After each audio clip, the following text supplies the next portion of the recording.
Okay, all right. Well, hello, everybody. My name is Rosanne Greco. I'm a retired Air Force colonel, but I wasn't always one. I was born a coal miner's daughter in Scranton, Pennsylvania, where my father worked in the coal mines. Uh, at the age of 12, I entered the convent, and after 6.5 years, I left. And then I joined the United States Air Force, where I served on active duty for close to 30 years. I held top secret plus security clearances all of my career, and I was a strategic intelligence officer specializing in nuclear weapons, that long range strategic nuclear weapons. I was also an arms control negotiator, and I was on the delegation, the START delegation, that strategic arms reduction talks in Geneva, Switzerland, with the Soviet Union. And we did sign that treaty, unfortunately, just abrogated, but that resulted in the reduction of thousands of nuclear weapons. I retired from the Air Force and moved to South Burlington, Vermont, where I currently live. A few years after I moved here, I was elected to the city council. And then the next year, I was elected the chair of the city council. That brings me to the F-35. When I was on the city council, the residents had already been informed that the Air Force was considering basing their newest fifth generation fighter bomber, the F-35, at the Vermont-area National Guard, which is in geographically located in South Burlington. They are on the opposite side of the commercial section of the Burlington International Airport. We have one runway, and the airport and the runway actually bisect South Burlington, and two other small municipalities are on the other sides of the runway. The residents had been told that the F-35 was going to be very, very loud, and they were concerned. And they came to the city council asking for our help with it. Uh, in all honesty, as a retired military officer, I was unconcerned about noise. I actually thought at the time that there was much ado about a small amount of noise, um, but I promised my constituents that I would look into it. In March of 2012, the Air Force published their environmental impact statement, the EIS, that outlined the consequences of this decision in 15 different categories. The document ran about 6,000 pages, and I read it. Although I think at the time I may have been the only person that did read it. But in 9 of the 15 categories, ranging from what you consider environmental impacts, such as pollution and such, they also assessed property values, dangers of a crash, impacts on minorities, that's what the Air Force calls people of color, and low income people, and a host of other things. And to me, after reading the document, it was very clear that this weapon system did not belong in a residential neighborhood. If it belonged anywhere, it should be on an active duty Air Force base that in most cases are more in more remote areas. But it definitely didn't belong in South Burlington, Vermont. So that's when I started talking about this and thinking that if the decision makers, and in reality, the decision makers are senior members in our political parties, our senators, and upper echelons in the Air Force, once that information became known, the facts would stand on their own and pointed dramatically that this kind of weapon system didn't belong where there are thousands of people. Um, uh, I was naive to think that they would go with the facts. They did not, and ultimately the decision was made to base it in South Burlington, Vermont. So that sort of brings me to where we are today, and perhaps what the Madison, Wisconsin people might experience. So the Air Force started deploying the F-35s to our area in September of 2019, and they came over a series of months, a few aircraft at a time. And the Air Force told us in the EIS that the F-35 would be considerably louder than the aircraft it replaced, which is the F-16. And the Air Force was correct. Decibel levels are, um, I guess, difficult perhaps to understand, but what the Air Force told us in the number of decibel increase, that it would sound approximately 4 times louder than the F-16s. And once again, they were correct. People ask, so what does it sound like there? How bad is it? And I'll tell you what the Air Force wrote in their EIS about noise, the definition of which is unwanted sound. And that is that noise is very subjective. So some people are irritated by noise, some are incredibly bothered by noise, some experience pain with the noise, and some people enjoy the noise. However, that's an emotional reaction to something, which is very different than the physical impacts of the noise vibrations on the human body. And that's what I learned in the EIS that absolutely turned me around in my opinion on whether this ought to be based in South Burlington, Vermont. And there are other factors too. Safety was really high on my reasons for opposing this. So what the research has shown, and this has been, the Air Force provided multiple links to studies and scientific studies and medical studies, is that noise at the decibel level of the F-35 causes physical harm to our internal organs. In almost all cases, you do not know that. It's like smoking. You can't feel your lungs, congesting or the other ill effects of tobacco. Noise is very similar. You can't feel it, but it is happening. The other thing that they said is that noise is cumulative. So that while it is totally possible that one blast of noise could deafen a person, either temporarily or permanently, that's not really what the Air Force was talking about. It was damage to our hearts and damage to our cholesterol and our stress hormones. And over time, that damage builds up in the body. The thing that I found really most disturbing is the harm it does to children, and especially infants.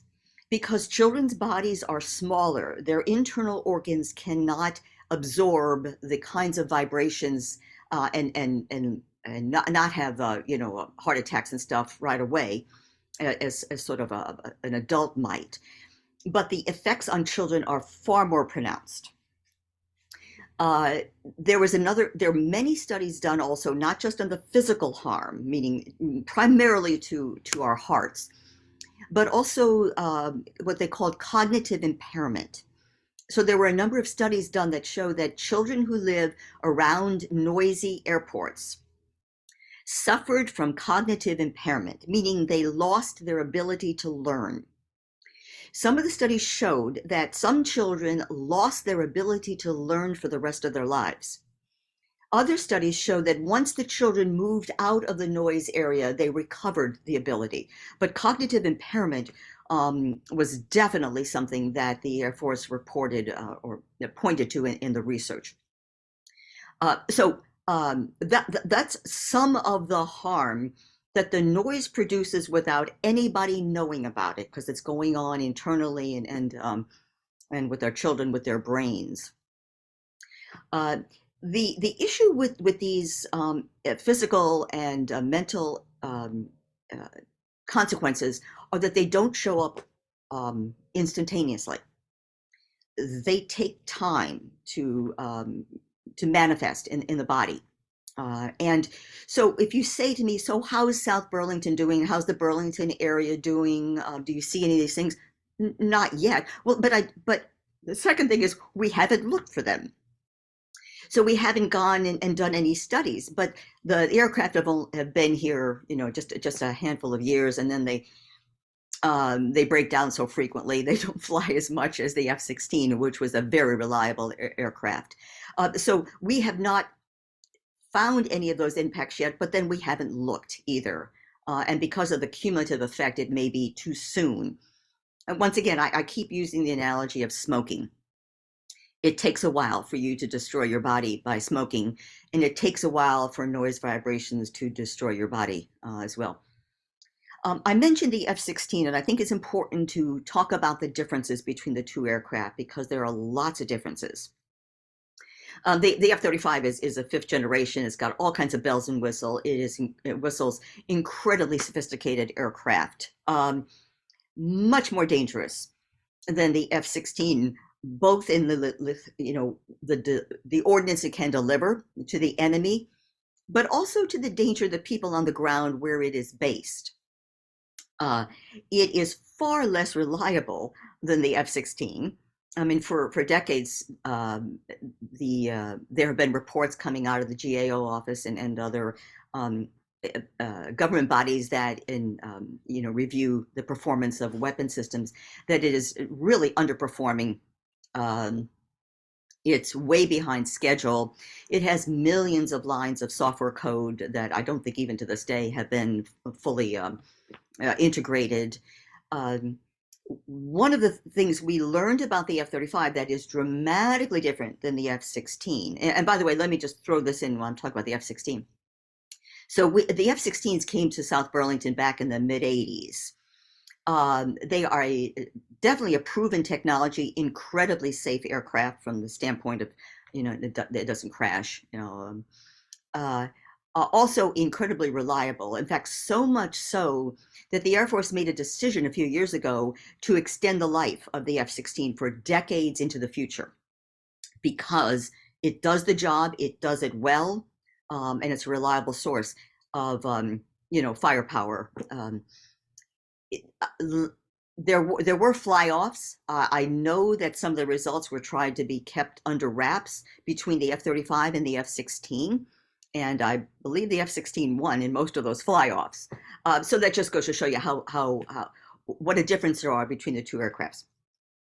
One of the major differences, well, the two major differences from a standpoint of human beings on the ground where these aircraft are stationed, is the stealth coding. So the F-35 has a stealth capability, and with that comes a lot of classifications and stuff that cannot be disclosed. But what is certain is that this is a chemical coating that is very toxic. And I don't have time to go into the details, but there have been incidents of people dying, breathing in the particulates from burning these toxic chemicals. There's also really a concern about these chemicals getting into our drinking water and our soil as the plane is washed and then the chemicals reapplied. So there's a concern there just from, let's say, the day-to-day presence of the aircraft in your location. The other really serious one, and nuclear weapons and nuclear war used to be my job, is that the Air Force decided that the F-35 was going to be a nuclear weapons delivery vehicle, meaning it was going to carry nuclear weapons. And they are designing, and I believe it's completed now, a gravity bomb, unique to the F-35. And I can go into all kinds of details on this. You probably don't want to, if you want to sleep tonight, you probably don't want to hear them. But the F-35 has been designed to carry nuclear weapons. It is not doing that yet, and you won't know when it is, because that will be classified information. Lots of things are concerning about that from many angles. The first, and this comes from my experience as in nuclear targeting, is that adversaries generally target the delivery vehicles of nuclear weapons and other weapons for that matter, rather than the weapons themselves. Aircraft, meaning they have to take off from an airfield, are soft targets, meaning they're very easy to take out. And they can, if there's no runway, then the aircraft can't take off and can't deliver its weapons. So from that standpoint, any base, any F-35 base is going to be high priority target for the enemy, especially now with carrying nuclear weapons. The other concerning thing about this is how the weapons are released. The F-35 is the only nuclear weapons delivery vehicle that only needs one person to make a decision or have the capability to launch the weapon or drop the weapon. Every other weapon system, nuclear weapon system, requires at least two people to actually conduct the launch, which is very concerning. The F-35 is a single-seater. You can't even squeeze somebody else in there. The F-16 is not, it's dual-seater. So you now have a brand new nuclear weapons delivery vehicle with one human being on board. So I would think that would be very concerning. Okay, so let's go on with the question that I guess people ask and then almost automatically say, well, the answer is there is no answer. And that is, can you get rid of an F-35 if it's at your base? Or any weapon system, any military weapon system for that matter? The answer is yes. It's not only theoretically possible, it has been demonstrated multiple times. And how is that done? It's done by political leaders. Our military is run by civilians. Good. And the ultimate civilian control over the military and their weapon systems is Congress. When a senator asks something of the military, in my 30 years experience, they always get what they ask for. I can tell you the ways they do that, but this would go on too long. So if a senator does not want a weapon system or wants a replacement for the weapon system or a different mission for their state, all they do is ask the military to do it. They don't direct them, they ask them. That's taken as a direction, and it happens. A few years ago, I did some online research about where this has happened, and at the time, I found about 4 U.S. states where the governing body, the senator of that state, asked the Air Force to replace. In almost all cases, it was a fighter aircraft because it wasn't compatible with their cities and towns, and the Air Force complied, and they got a different aircraft. Sometimes they got another fighter, sometimes they got a cargo aircraft, sometimes they got a different mission, cybersecurity. In one place, I think it was New Mexico, got a training mission. So it has definitely happened, and it can happen again, but you need a senator, one of your senators, to request that. So I think that may cover the broad issue of the F-35.